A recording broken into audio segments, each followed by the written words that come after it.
Y'all know what's going on. It's time for another episode of Doing Time with Joe. I'm your host, Joe Baker. Welcome back to Season 2, Episode 2, Food by the Game, the Informer. I'm hoping that you're learning something from what this brother is telling me. I can't wait for this whole thing to play out so you can really get a fuller picture, the picture that I have about this situation and circumstances and how a person finds themselves caught up in this, right? Because it's an amazing process. It's a psychological process more than anything. But what I'm hoping happens is this. I'm hoping that people take this as a warning, not to get upset and want to go hurt somebody, but as a warning from the universe to say, look, I deserve better than this life. I can do something better with my life. So that's what I'm going to do. You know, when things happen to us, you know, I look at that as the universe is talking to me. It's telling me you're going the wrong way. However that message comes to me, it comes to me. And if it comes to me by way of somebody snitching or telling on me, whatever you want to call it, then I'm going to receive that. Because if you receive the message in the right spirit, you're going to get the point of the message. But if you receive it in the wrong spirit, worrying about somebody that's supposed to be loyal to a darkness in the streets, as opposed to you taking it as a warning from the universe and saying do something else, then you're off track anyway. But anyway, I'm going to get off of that. I don't want to start preaching. I want to get back into this story and read this second letter to y'all, right? And this is going to be called The Informer, How It Became Official, right? This is another one example of how we don't really think about how serious the police take this, right? So I want y'all to sit back and relax and enjoy this show.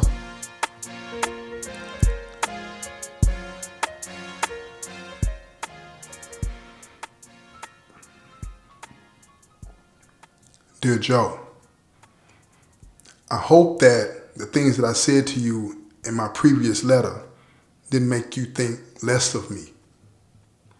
I'm not a bad dude. I've said that before. I just got caught up. And a lot of people have gotten caught up like this, but they won't be honest and admit it. They'll put on. I'm not putting on anymore. I'm stepping out in the light, getting away from this lifestyle altogether. It's just what it's going to be for me. But let me finish telling you about what happened to me when I got caught up after I was recorded selling drugs to two people that I told on before they told on me. What happened was, for people that may not remember, is that I was given an ultimatum. I could give them my source, or I could go to jail. And after some consideration, I decided I'm not going to give them my source. I'm still trying to be slick. I'm still trying to be manipulative. I'm not going to give them my source. I'm going to give them a source. And again, the police knew that I was lying, but they went along with it. They used that to box me in and made it official. They said, if you want to play, we're going to play with you. You're going to help us get dude.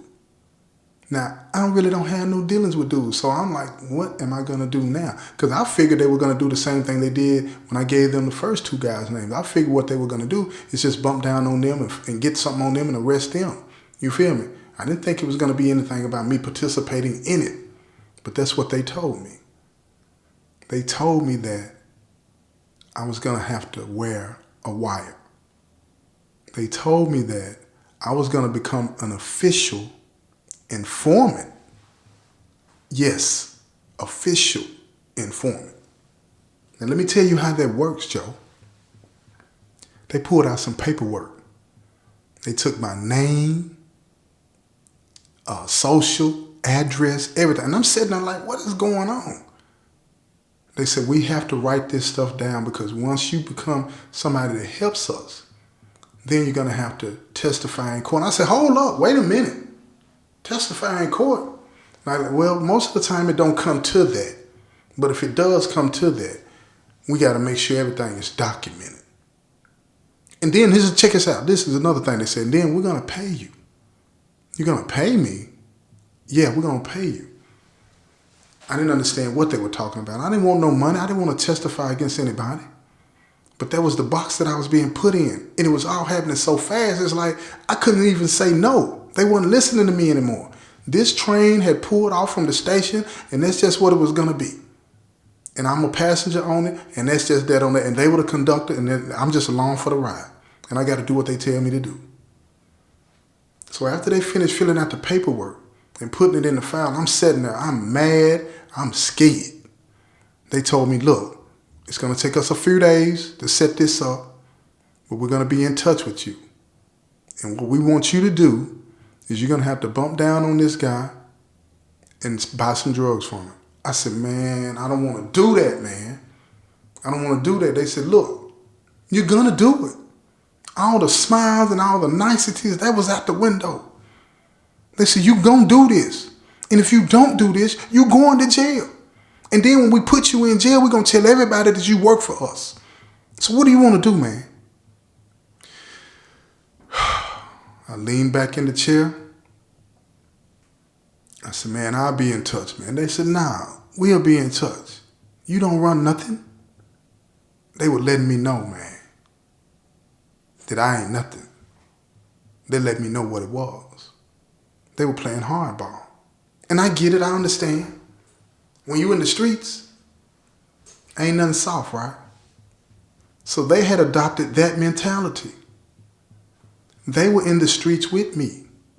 And they knew that the only way you survive in the jungle is to be the predator.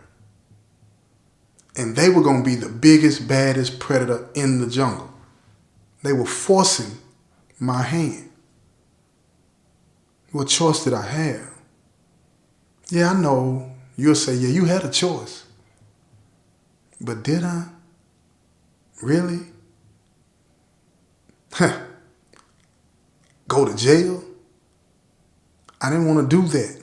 Be away from my family. Be away from my friends. When they gave me an out.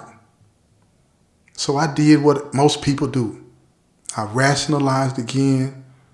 And I said, it is what it is. Let it be what it be. Because I'm going to do what I do. So 2 or 3 days going by. I'm at home. I ain't selling nothing. I ain't taking no calls or nothing. I'm just at home. I'm thinking. My life is never going to be the same. What if they find out about this? What if I have to testify? All of these different scenarios are playing out in my mind. And I'm like, what do I do? What do I do? Nobody is there for me to talk to. I can't tell anybody what's going on with me. Not my mom, not my pop, not my sister, not my brother, none of my friends, nobody. I have nobody to go to but these 2 detectives. And they don't want to hear nothing about the emotional roller coaster that I'm on. All they want is what they want. Who do I confide in? Who do I get this off with? It's a lot of weight to bear, Joe. A lot of weight to bear. But I had to deal with it in my way, what I thought was best for me. And what I thought was best for me was to do what they told me to do. So a couple of days went by. They told me to meet them at the spot. So I drive my car down. It's late at night, dark. Don't nobody know what's going on. The streets is bumping and it's live. But when I'm driving down the street trying to get to the spot, it's like everything is quiet. It's like I was in a tunnel. You ever drive through a tunnel, Joe? It's like quiet, even though it's people everywhere. Cars running through. Everything is quiet. That's what it was for me. I was zoned out. I wasn't zoned in to the point where I was focusing on what I had to do. I was zoned, I was gone. It was like I was on autopilot when I drove down there. It's like nothing really was computing to me. There was so much pressure on me, I thought I was going to crack. And when I got down there, they were all giggles and smiles. Hey, how you doing? Blah, blah, blah, blah, blah. All of this and that, right? I don't want to rap with them. Ain't nothing funny. My life is finna change. My life ain't gonna never be the same after tonight. And they thought it was funny. Patting me on the back saying, you doing the right thing. How you feeling? Did you get you something to eat? Come on in, we got something to eat. We got some burgers and fries. I don't want to eat nothing. I don't even want to be around these people. I don't want to talk to them. But what choice do I have? They owned me. I had to do what they said. Other than that, I go to jail. And I know a lot of people say they wouldn't do it no matter this, no matter that. Let them put enough zeros behind them years that they talking about you going to jail and not see what you say then. So when I went in, there was another person in there, and that spooked me. But it was another officer. And he was like, sit down right here. He was all business. Sit down right here, take your shirt off. Take my shirt off? What y'all got going on up in here? I'm not finna take my shirt off. Everybody started laughing. The detective started laughing. The guy that was finna, sitting there told me to sit down. He started laughing. They said, no, it ain't like that, man. They said, we got to put a wire on you. I said, you got to put a wire on me. They was like, yeah, man. We got to put a wire. We told you this. Man, I sat there for a while, man, thinking, man, I don't want to do this, man. And I didn't even realize it, but a tear had fell. It rolled down my cheek. And I knew then, man, that this is not going to end right. It's not going to end right, man. So one of the detectives put his hand on my shoulder and said, look, man, we're going to be right there. If anything goes wrong, we're right there. We got you. You're one of us now. When he said that, man, I turned and I looked at him. And he grinned, man. He looked back at me and he grinned. They knew they had me. They knew they had me. So the officer that was standing right there, he said, raise your arms up. Put them straight out to your side. So I put my arms straight out to the side. My arms were sweating. I'm sweating so hard, the sweat is rolling down. It's rolling down my body, Joe. And I couldn't stop it. It was just like somebody had turned on a faucet up under my armpit, and it just kept coming in drops. It wasn't just perspiration. It was rolling drops, and it was dripping off the hair under my arm down onto my pants leg. So the officer handed me, said, here you go. He handed me some napkins, told me to pat my arms dry. I pat my arms dry. Everybody looking at me like, what's going on with him? They said, why are you so nervous? I said, what do you mean? Why am I so nervous? I said, man, you putting a wire on me, man. They was like, yeah. That's what you get in this game. Don't you understand what you doing? Ain't nothing fair in these streets. And if you choose to do what you do and we do what we do, somebody's got to give, and it's you. It's you.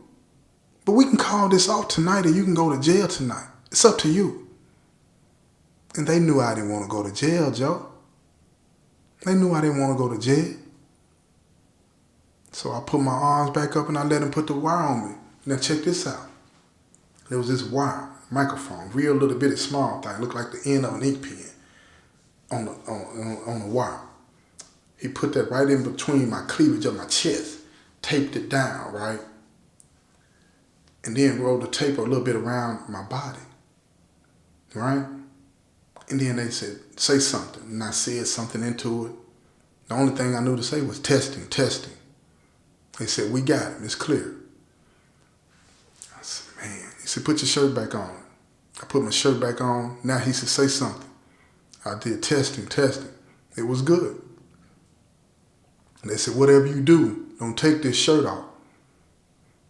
And don't you let them pat you down. I said, how am I going to do that?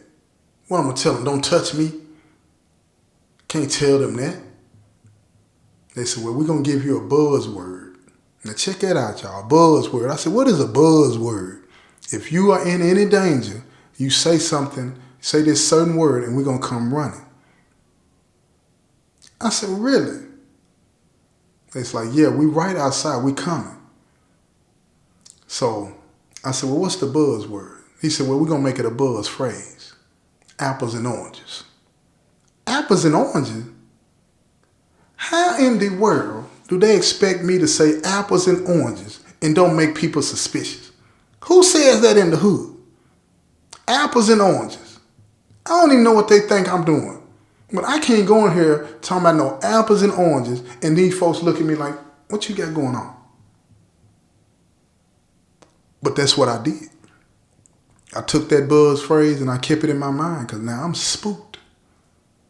I go up in there Joe, I got to keep it real. Man, my stomach was turning. I was so nervous because I knew if anything went wrong, even though dude wasn't a big time dealer, he was a dealer. He was a middle level dealer.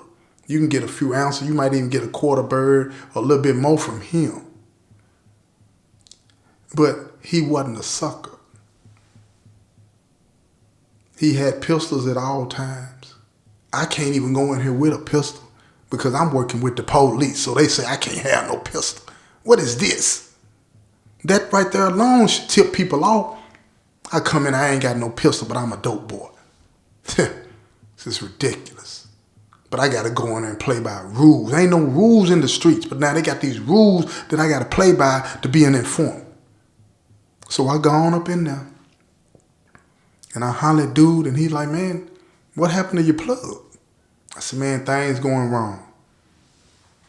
Things going wrong. So I'm just trying to find me a way to stay busy for a while till they get stuff sorted out. He said, uh-huh. He said, what you looking for? I said, man, I'm looking for a couple of zips, man. You know, just something small. Like I said, I'm just trying to keep busy. I ain't trying to do too much. So they had given me the money. So it wasn't my money, you know what I'm saying? And all the money was marked. And they told me to make sure he takes it and make sure he counts it. I'm like, man, this is a lot of work. So he said, all right then, let me get the money. He handed it to me, he handed me the dope. I look at the dope, I hand him the money. He counted the money off. I said, it's all there, man. He said, I'm making sure it's all there. He counted off, calls it off. He said, cool. He said, man, if you need any more, holler back at me, man. You ain't got to keep dealing with dude. I'm looking at him like, yeah, that's what's up, man. That's what's up, you know. And he said, you straight? You looking kind of nervous. I said, no, I'm good. I'm good. I said, I appreciate it, man. So I left. I go out and I get in my car. I pull off. Everything good, right? Everything good. When I drive by the van, they pull out behind me. Like ain't nobody watching. I'm nervous as all get out. All of a sudden I drive by and then a van drive, turn the lights on and following right behind me. And they don't think nobody's suspicious. But then nothing happened. Get back to the spot, give them the 2 zips. They take out some paperwork and they write it down, take pictures, put it in a bag and put it in the locker. They said, that's the first one. I said, the first one? They're like, yeah, we got to make several controlled buys with this dude. Try to find out any and everything we can. We got to get enough leverage on him. I'm like, man, you said one time. And then they told me, no, we did not. We said we need you to help us get him. We didn't tell you how many times you had to do it. And again, you ain't running nothing. I did not know what to say. Because I was a real sucker then, man. These folks done punked me out to the point where I can't say no about nothing. So I raised up the shirt, ripped the wire off, handed them the wire. I said, man, I'm gone, man. They said, we'll see you later. We'll be in touch. I go get in my car, man. I'm sitting in the car, start hitting all on the steering wheel. I'm pissed. I want to do something to them. I wanted to go back in there and just do something to all of them in there, but I couldn't. They the police. Do something to the police. It's the devil roll for you. I couldn't do nothing. So I pulled out. The next day, my partner, my plug, get at me. He said, man, I heard you were looking for some stuff, man. You went and hollered at dude, man? I'm like, yeah, man, it wasn't for me, man. It was for somebody else, man. It was at the last minute, and I ain't want, you know what I'm saying, dude to be in my business, so I took him somewhere else. He was like, man, don't do that. Don't take no money nowhere else. I said, all right, that's what's up, man. I got you, though, next time for sure. He said, bet that. And that was the end of it. So I went to the mall, and I ran into the dude that I had bought something from that night before, right? And now he all buddy, this, and that. He don't know. And I can't say nothing to him. I wanted to warn him. I wanted to let him know. Stop. They coming to get you. I set you up. I can't say none of that.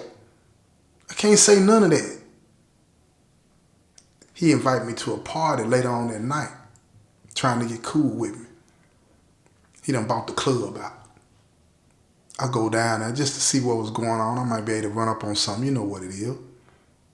I get down there, everybody's just kicking it, you know what I'm saying? And everybody's in there is doing something one way or another. Gang members, drug dealers, everything is up in there, right? I felt like a fish out of water. Before all of this, I was comfortable in that crowd. Now I'm not. Because I'm sitting here thinking in my mind, they going to figure me out. And if they figure me out, they going to put me out. And I ain't talking about just putting me out the building. They going to kill me, y'all.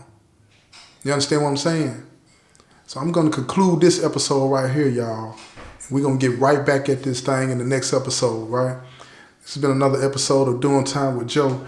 I'm your host, Joe Baker, and I say peace, y'all.